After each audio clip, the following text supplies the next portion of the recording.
বাপ দাদা রেখে যাওয়া সব জমি মোড়ল মশাইয়ের নামে লিখে দিতে হবে বউ। আচ্ছা বাবা, তুমি বেশি চিন্তা করো না, দেখবা আল্লাহ আমাদের জন্য কোনো না কোনো পথ ঠিকই দেখিয়ে দিবে। বউ, আমার জন্য কেমন কেমন লাগছে। ওগো, কি হলো তোমার? হাসিবা, মা বালতিতে করে পানি নিয়ে এসো তো, তোমার বাবার মাথায় পানি দিতে হবে।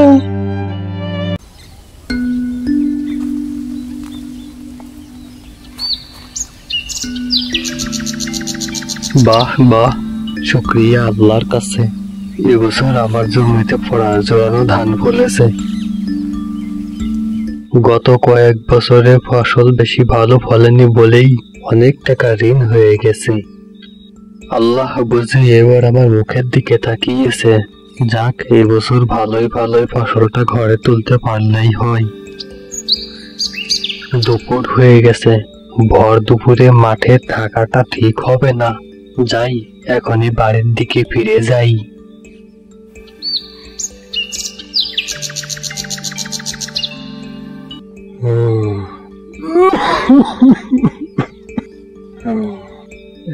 আরে, ওখানে আবার কে এরকম কাশি দেয়? এখান থেকে তো ভালো করে দেখাও যাচ্ছে না। না, একটু এগিয়ে দেখি তো। কে ওখানে বসে অসুস্থ মানুষের মতো কাশি দিচ্ছে?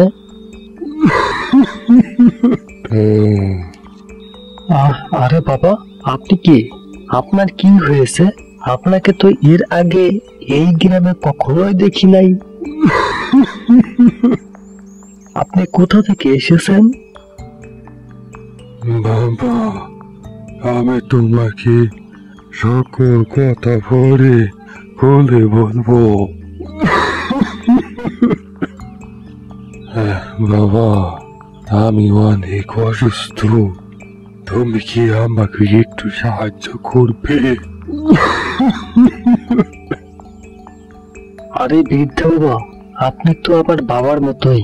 আমার বাবা আমাকে ছোট রেখেই পরপারে চলে গেছেন।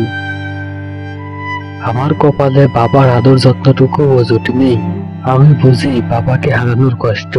যাদের বাবা বেঁচে আছেন তারা কিভাবে বুঝবে বাবা হারানোর কষ্ট? সময় আসলে তারাও একদিন বুঝবে। বাবা চলেন, আমি আপনাকে আমার বাড়িতে নিয়ে যাই। আপনাকে সেবা যত্ন দিয়ে সুস্থ করে তুলব। কিন্তু বাবা। না বাবা, কোনো কিন্তু নয়, আপনি আমার সাথে চলেন।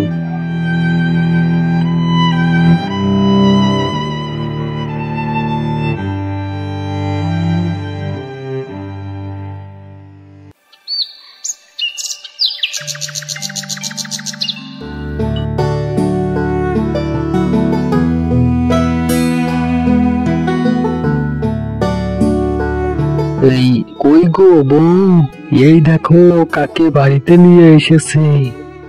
হ্যাঁ গো, একটু দাঁড়াও, আসতেছে। বউ, এই দেখো, এই বৃদ্ধা বাবা অনেক অসুস্থ। অসুস্থতার কারণে বেশি কথাও বলতে পারছে না, তাই আমি ওনাকে আমাদের বাড়িতে নিয়ে এসেছি। একটু সেবা যত্ন দিলেই উনি সুস্থ হয়ে উঠবেন।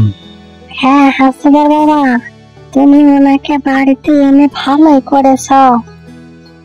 এখন ওনাকে ঘরে নিয়ে এসো তো, আমি ওনার মাথায় পানি পট্টি দেওয়ার ব্যবস্থা করতেছি।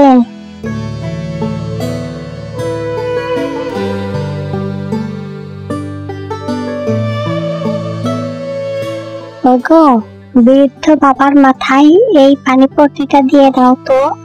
হ্যাঁ বউ, হ্যাঁ, পানি পট্টিটা আমার কাছে দাও তো দেখি।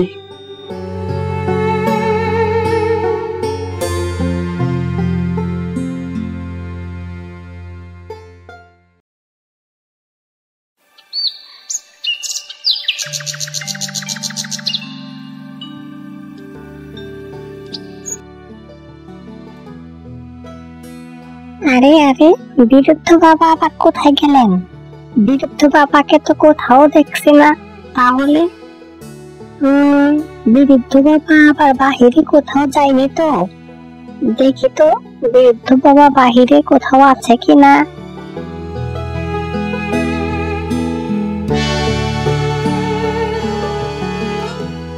বৃদ্ধ বাবা, বৃদ্ধ বাবা, কোথায় আপনি?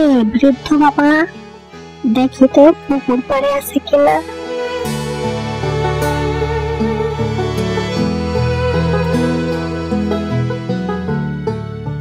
না, কোথাও তো বৃদ্ধ বাবাকে দেখলাম না।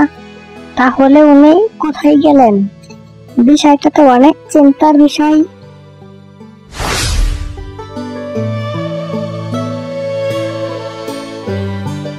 হ্যাঁ গো, তোমার বৃদ্ধ বাবাকে তো কোথাও দেখছি না। হ্যাঁ, কি বলো তুমি? তুমি কি বাহিরে দেখেছিলে নাকি আবার? হ্যাঁ, আমি সবখানে দেখেছি, বৃদ্ধ বাবাকে কোথাও পেলাম না। কি বলো তুমি? তাহলে তো চিন্তার বিষয়। না, আমি খুঁজে দেখি তো। এই, তুমি কি পুকুর পাড়ে দেখেছিলে? হ্যাঁ রে বাবা, হ্যাঁ, আমি সবখানে তন্ন তন্ন করে খুঁজেছি, কোথাও পাই নাই। বৃদ্ধ বাবা, বৃদ্ধ বাবা, কোথায় আপনি? বৃদ্ধ বাবা,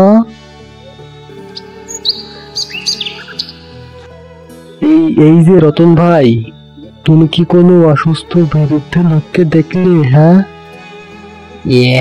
বৃদ্ধ লোক? তা বৃদ্ধ লোকটা দেখতে কেমন? লম্বা না খাটো, ফর্সা না কালো? হ্যাঁ, বৃদ্ধ লোকটা উঁচু লম্বা, ভালোই, দেখতেও ফর্সা। তুমি কি এরকম কোন লোক দেখেছো? এই তো রিমনকে খাটানোর একটা মোক্ষম সময়, এই সুযোগে রিমনকে খাটিয়ে নেই। কি গো রতন ভাই, তুমি মনে মনে কি বলো? তুমি কি বৃদ্ধ লোকটাকে দেখেছো? হ্যাঁ, হ্যাঁ হ্যাঁ, দেখেছি তো বটেই। তা উনি কোথায় আছে? দেখলাম ওই খাল পাড়ে একজন অসুস্থ বৃদ্ধ লোক বসে আছে। আমাকে বলে, বাবা তুমি কি আমাকে রিমনের বাড়িতে গিয়ে দিয়ে আসবে? আমি পথ ভুলে এখানে চলে এসেছি। তখন আমার হাতে কাজ ছিল বলেই আমি তাকে তোমার বাড়িতে দিয়ে যেতে পারি নাই। তা রিমন ভাই, তুমি ওখানে গিয়ে দেখতে পারো। হ্যাঁ, ওই খাল পাড়ে এত দূরে? এখন দেখো তুমি এত দূর ওই বৃদ্ধ লোকটাকে আনতে যাবে কিনা, এটা সম্পূর্ণই তোমার ব্যাপার। হ্যাঁ,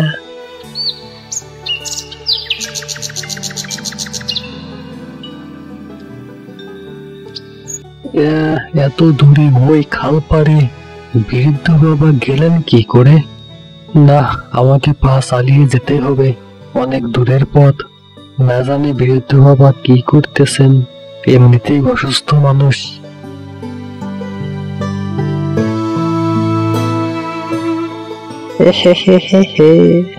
বেটাকে আজকে কঠিন শিক্ষা দিতে পেরেছি। এখন যা ওই খাল পাড়ে।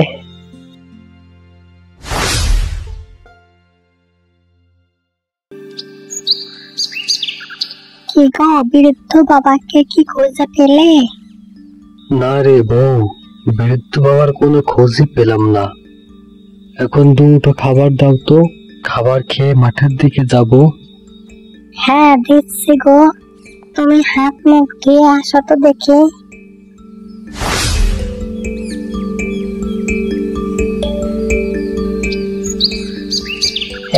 এই যে রিমন ভাই, ওদিকে কোথায় চললে? হ্যাঁ হ্যাঁ রতন ভাই, যাবো একটু মাঠের দিকে ভাই। ধানগুলো তো পেকে গেছে, দেখতে যাব কবে কাটা যায়। আমি এখন যাই রতন ভাই, আমার হাতে সময় নেই, আবার গঞ্জের দিকেও যেতে হবে।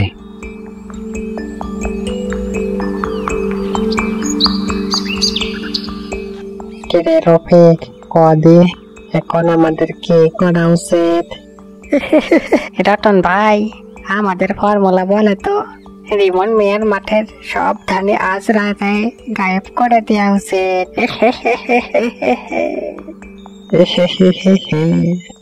বাহ রফিক বাহ, আমার সাথে থাকতে থাকতে তোর মাথায় অত ভালো বুদ্ধি আসতে শুরু করেছে, হ্যাঁ? কিন্তু রতন ভাই, রিমন মিয়ার এতগুলো ধান আমরা দুজনে গায়েব করব কি করে? না রে রফিক, না, যা ভেবেছিলাম তা না রে। তোর মাথায় বুদ্ধির কিছুটা অভাব আছে রে। আর হারামজাদা, শোন, পাশের 2 গ্রামে আমাদের যে সাঙ্গু পাঙ্গু আছে তা কি হাতে ছেড়ার জন্য আছে রে? হ্যাঁ রফিক, তোর মাথায় বুদ্ধি হবে কবে রে? হ্যাঁ রতন ভাই, বুঝেছে এবার? হ্যাঁ, কি যে বুঝছো তা তো ভালো করে জানি। এখন যা তো কমলনগর আর কাঞ্চননগর যা, ওখানে গিয়ে আমার কথা বল আর রেমন মিয়ার ধান গায়েব করার কথা বল। আজ রাতে যেভাবে হোক রেমন মিয়ার জমির ধান গায়েব করতেই হবে। হে হে হে হে হে।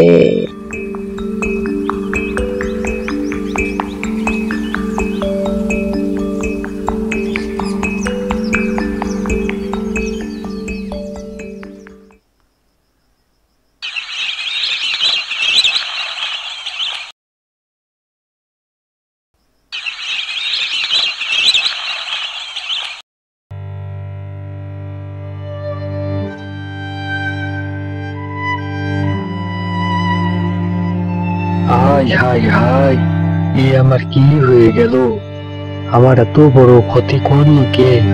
এখন আমার কি হবে? High high high.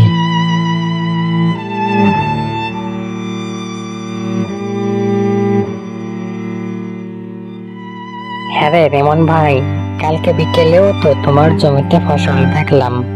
তাই এক রাতের ভেতর তোমার জমির এতগুলো ফসল কেটে নিয়ে গেল কারা? হ্যাঁ, তুমি কি কাউকে সন্দেহ করো? না রে ভাই কবির, আমি তো কোনোদিনই কারো কোনো ক্ষতি করি নাই। আমার জানা মতে তো আমার কোনো শত্রুও নেই। আমি কাকেই বা সন্দেহ করব? তুমিই বলো কবির। এখন আমি কি আর করব? মূল মশাইয়ের কাছ থেকে সমস্ত জমির দলিল দিয়ে ঋণ করে টাকা এনেছিলাম, তাই এবছরেই দেওয়ার কথা ছিল। ঋণের টাকা সময় মতো পরিশোধ না করতে পারলে সমস্ত জমি মূল মশাইয়ের নামে লিখে দেওয়ার কথা। এখন আমার আর কি করার আছে কবির? ফসলের সাথে সাথে আমার জমিটুকুও আর থাকলো না। রেমন ভাই, আপনি এত ভেঙে পড়বেন না। দেখবেন আল্লাহ আপনার জন্য কোনো না কোনো ব্যবস্থা ঠিকই করে দিবেন। আল্লাহর উপর ভরসা করেন। এখন চলেন বাড়ির দিকে ফিরে যাই। আপনি এখানে বেশিক্ষণ থাকলেও অসুস্থ হয়ে পড়বেন। আপনি আমার সাথে আসেন তো ভাই।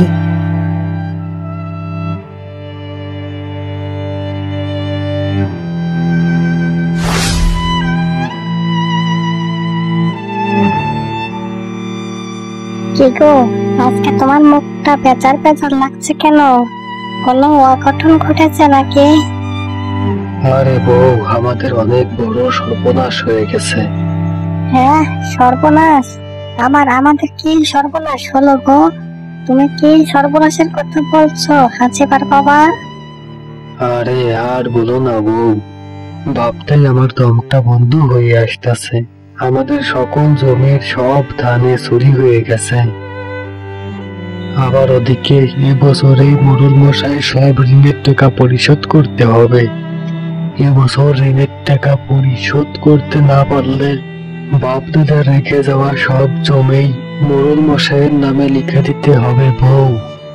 হাজিবার বাবা, তুমি বেশি চিন্তা করো না। দেখবা আল্লাহ আমাদের জন্য কোনো না কোনো পথ ঠিক দেখিয়ে দিবে।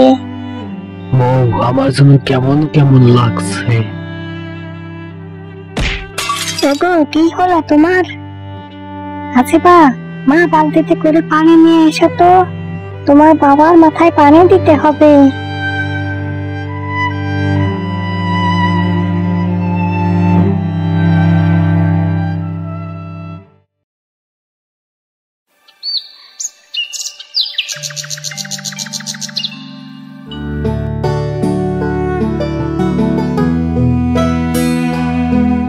যে রিমন মিয়া, বাড়িতে কি আসো? রিমন মিয়া,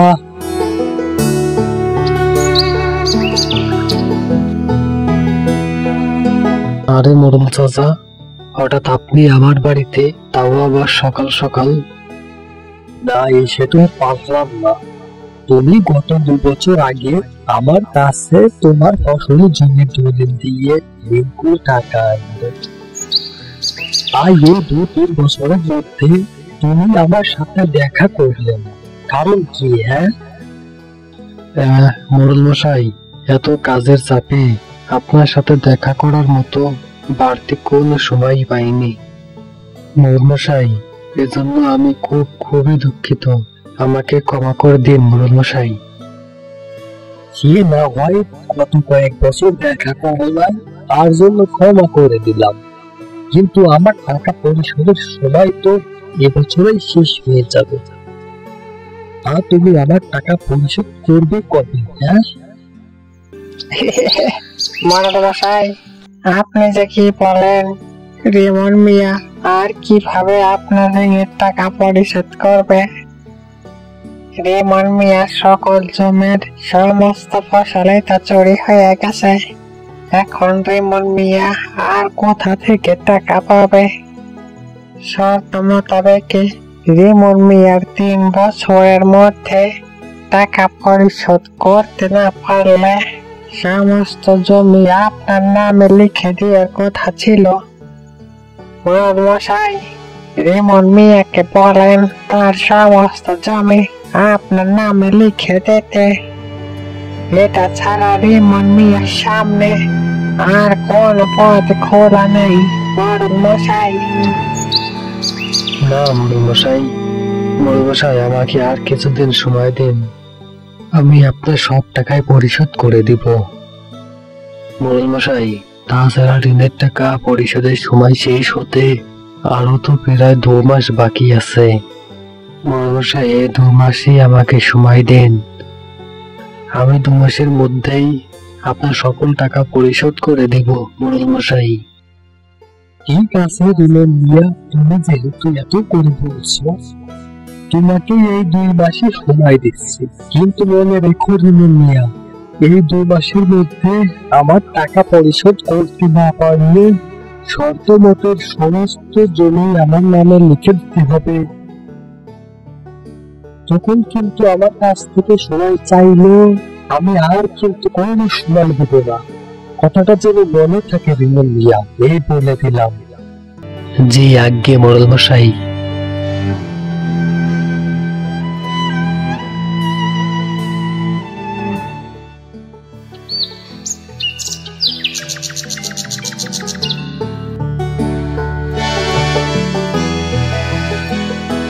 আরে ওই গাছের গোড়ায় কে বসা? মনে হচ্ছে বৃদ্ধ বাবা। এগিয়ে দেখি তো।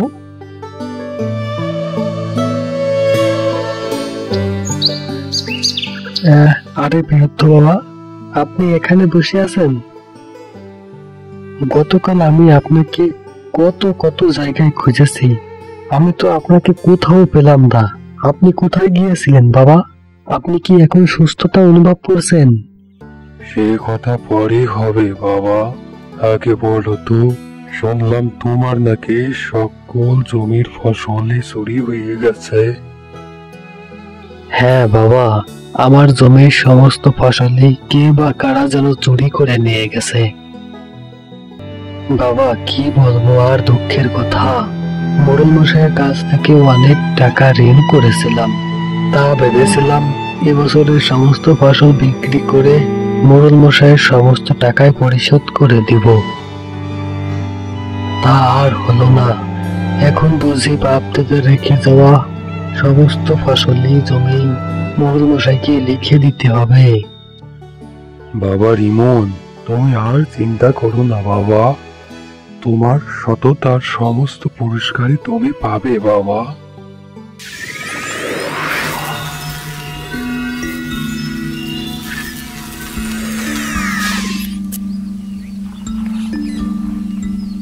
বাবা রিমন, চলো আমরা আজব সোনার গ্রাম থেকে ঘুরে আসি। হ্যাঁ বাবা, সোনার গ্রাম। হ্যাঁ বাবা, সোনার গ্রাম। তুমি এই সোনার পেয়ালাটা হাতে রেখে বলো, সোনার পেয়ালা, তুমি আমাকে সোনার গ্রামে নিয়ে চলো। দেখবে তোমাকে সোনার গ্রামে নিয়ে যাবে। এখন চলো আমরা সোনার গ্রাম থেকে ঘুরে আসি। সোনার পেয়ালা, তুমি আমাকে সোনার গ্রামে নিয়ে চলো।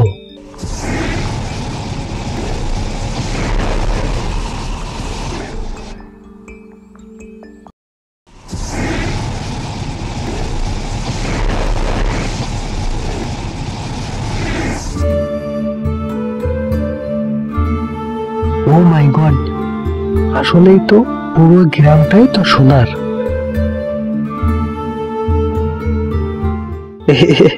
মনে হচ্ছে কে যেন পুরো গ্রামটাকে সোনা দিয়ে মুড়িয়ে রেখেছে। রিমন মিয়া, এই সোনার গ্রামে কোনো প্রাণী 10 মিনিটের বেশি সময় থাকতে পারে না।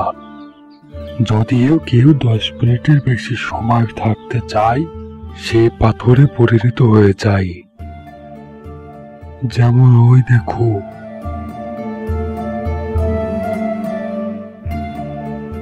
50 বছর আগে 3 জন মানুষ 10 বছরের বেশি সময় থাকতে চেয়েছিল, তারা পাথরে পরিণত হয়ে গেছে। তুমি ওই গাছ থেকে 3টি পাতা ছিঁড়ে নাও, তবে মনে রাখবে, তুমি যতবারই এখানে আসবে, এক গাছ থেকে 3টির বেশি পাতা ছিঁড়বে না।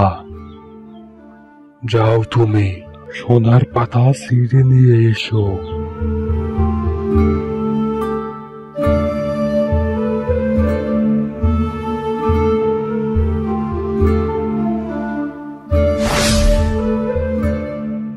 বাবা, এই 3টি পাতা তো ছিঁড়লাম, এখন কি করব? তার বেশি সোনার পাতা বিক্রি করবে না, তাহলে কিন্তু তোমার অনেক বড় ক্ষতি হয়ে যাবে। বাবা, আমরা এখন এখান থেকে ফিরবো কিভাবে? তুমি একাই ফিরবে, আমি ফিরবো না বাবা। আমি এই সোনার গ্রাম দেখাশোনার দায়িত্ব নিয়ে যেতে আছি। তুমি সোনার পেয়ালাকে বলো, সোনার পেয়ালা, আমাকে আমার গ্রামে নিয়ে যাও। তুমি এখন তোমার গ্রামে ফিরে যাও বাবা রিমন। সোনার পেয়ালা, আমাকে আমার গ্রামে নিয়ে যাও।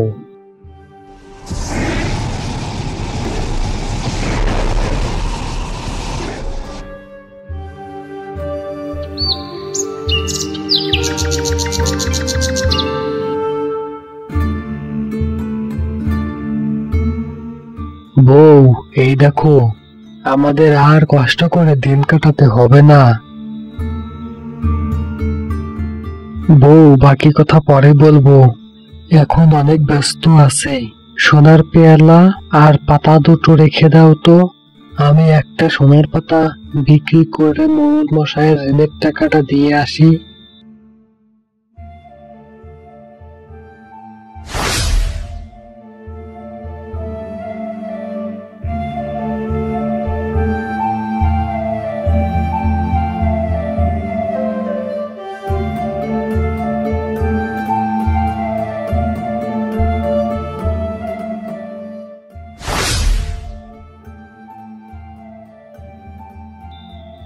মশাই, মশাই, এই নেন আপনার ঋণের টাকা।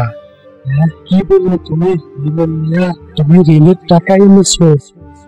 সকালেই না তোমার কাছে কোনো টাকা ছিল না, তাহলে এখন তুমি এত টাকা পেলে কোথায়? হ্যাঁ, আবার কোথাও থেকে চুরি করো নাই তো? হ্যাঁ, সেই মোড়ল মশাই, আপনি এ কি বলেন?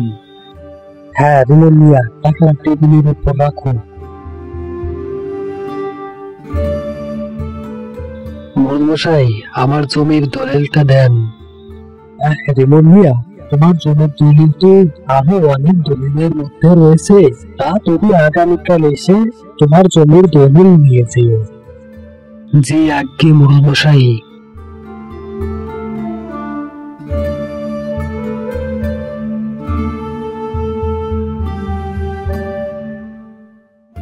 কিরে কালু, জীবন নিয়ে এতগুলো টাকা কোথায় পেল? মরল মশাই, আমিও তো এটাই চিন্তা করতেছি। রিমন মিয়া এত অল্প সময়ের ভিতর এতগুলো টাকা কোথায় পেল? কালু খোঁজ লাগা, দেখ রিমন নিয়ে এতগুলো টাকা কোথা থেকে পেল। যে আগে মরল মশাই।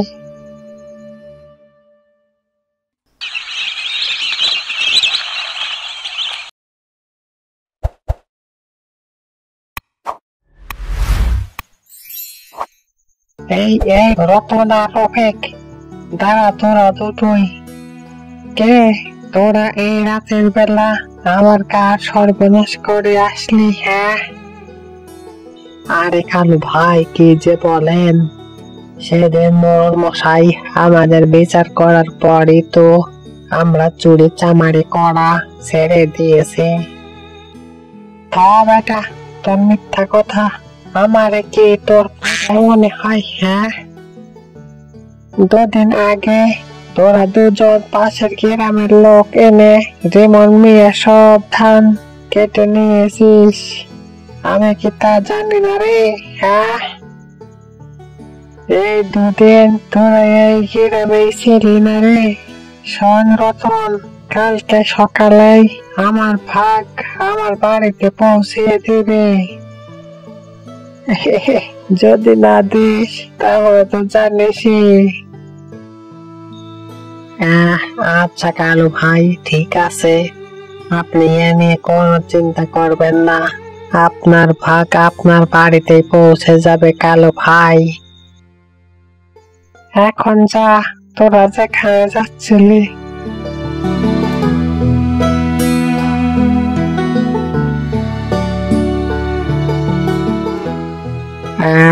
আরে রফিক, কালু ভাই রিমন মিয়ার বাড়ির দিকে যাচ্ছে মনে হচ্ছে। রিমন মিয়ার বাড়িতে কালু ভাইয়ের কিছু দরকার আছে হয়তো। আহারে গবেটি থাকলি রে রফিক, তুই কি এর আগে কখনো দেখেছিস যে কালু ভাই রিমন মিয়ার বাড়িতে গেছে, তাও আবার রাতের বেলায়? তাই তো রতন ভাই, এখন তো নিশ্চয়ই ঘাবলা আছে। ঘাবলা তো আছে বটে রে রফিক, বিষয়টা দেখতে হবে যে। রফিক চল, কালু ভাইয়ের পিছু নেই।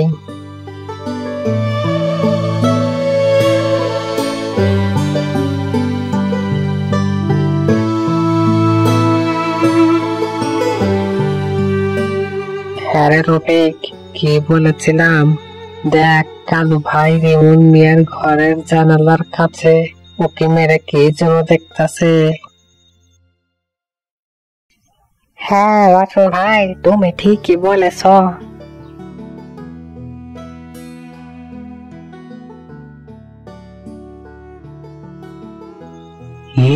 কালু ভাই, কি দেখো? কালু ভাই। কে? আরে তোরা এখানে কি করিস? যা দেখতাছে তোরা তো কঠিন বিচ্ছু হয়ে গেছিস। চুপচাপ থাক, কোনো কথা বলবে না।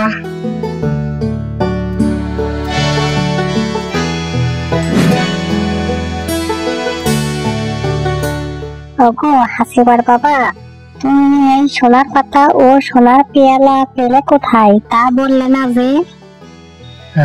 তাহলে শোনো বউ, আজকে দুপুরে জঙ্গলের ওই রাস্তায় দুদিন আগে আমাদের বাড়িতে অসুস্থতার ভাব নিয়ে যে বৃদ্ধ লোকটা এসেছিল তাকে দেখলাম বসে আছেন। আমি তার কাছে যাওয়ার পর সে আমাকে বলল, চলো সোনার গ্রাম থেকে ঘুরে আসি। আমি তো প্রথমে অবাক হয়ে গেলাম যে কি বলে। তারপর সে আমাকে এই সোনার পেয়ালাটা দিল আর বলল, তুমি এই সোনার পেয়ালাটাকে ধরে বলো, সোনার পেয়ালা তুমি আমাকে সোনার গ্রামে নিয়ে যাও। তারপর আমি সোনার গ্রামে চলে গেলাম।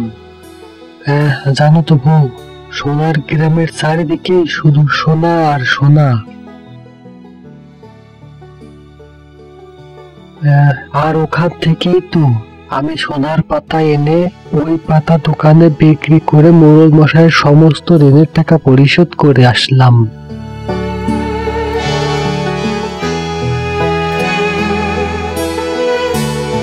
তাহলে বুঝলে রতন, রিমন মিয়া সোনার পেয়ারার মাধ্যমে সোনার গ্রামে যায় আর ওখান থেকে সোনা এনে বিক্রি করে। কালু ভাই, আমার মাথায় তো একটা বুদ্ধি চলে এসেছে। এই রতন রে, তোর দেখে মনে হয় না, কিন্তু তুই মাস্টার প্ল্যান দেশ রে। হ্যাঁ,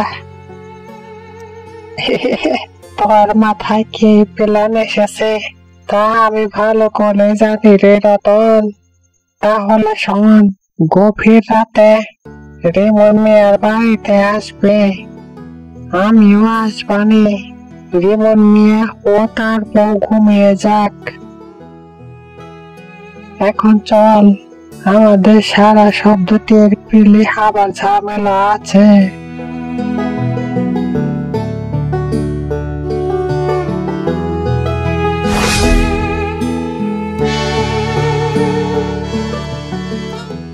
কিরে রতন, অভিজ্ঞ ওকে হাসে নাই?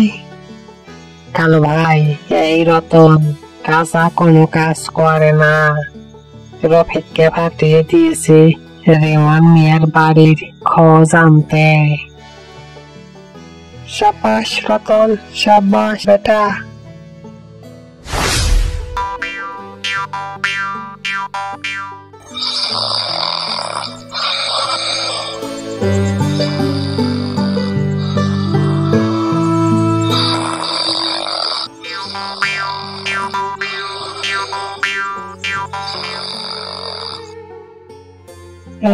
শোন তোরা এখন বাড়ি চলে যা, আর কালকে সকাল সকাল আমার বাড়িতে আমার সাথে দেখা করবি। এখন চলে যা।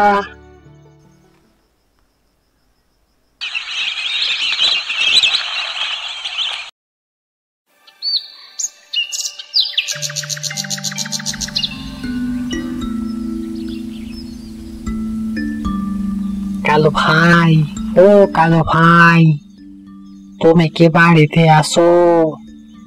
কে রে ডাকে আমায়? হ্যাঁ কালু ভাই, আমি রতন।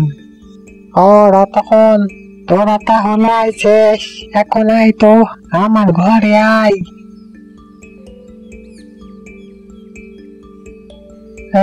তোদের এখন আসার সময় হলো? হ্যাঁ, আমি তো তোদের জন্য কোন ভোর ফেলা থেকে অপেক্ষা করছি। আমার আর দর সহ্য হচ্ছে না রে, যে কখন যাব আমরা সোনার গ্রামে। এই একই লাইনে মিশে দাঁড়াতো দেখলে। সোনার পিয়ালা, আমাদেরকে তুমি সোনার গ্রামে নিয়ে যাও।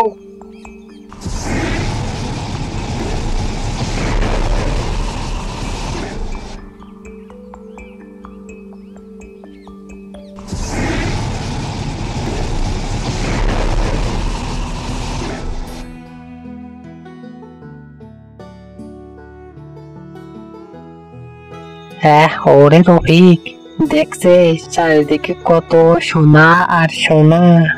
আমরা তো আজকেই কোটিপতি হয়ে যাবো রে রফিক। রতন ভাই, আজ থেকে আমাদের আর রাত জেগে চুরি ডাকাতি করতে হবে না। এখন আমরা পায়ের উপর পা তুলে খেতে পারবো।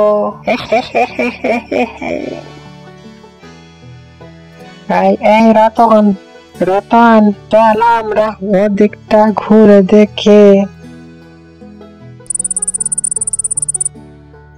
এই রতন, চল আমরা এখন এখান থেকে চলে যাই। সোনা দানা যতগুলো নিয়েছি তাতেই আমরা কোটিপতি হয়ে যাব। কালু ভাই, আমরা এখন এখান থেকে বের হব কি করে? তাই তো, আমরা এখন এখান থেকে বের হব কি করে? রতন ভাই, আমি এখানে আসতে চেয়েছিলাম না, তুমি আমাকে এখানে নিয়ে এসেছো। এখন তুমি আমাকে এখান থেকে বের করো।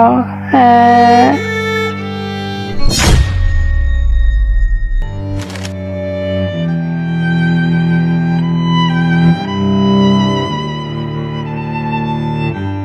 বন্ধুরা, এই গল্প থেকে কি শিখলে? এই গল্প থেকে শেখা গেল সততার জয় সব সময় হয়, কিন্তু ধীরে ধীরে। আর অতিরিক্ত লোভের ফলে হয় পাপ। যে ব্যক্তি তার জীবনে অতিরিক্ত পাপ করে বসে, তার সামনে মৃত্যু ছাড়া আর কোনো পথই খোলা থাকে না। তাই আমি এই ক্যারেক্টার রেমন বলছি, সময় থাকতে তোমরা সতর্ক হও।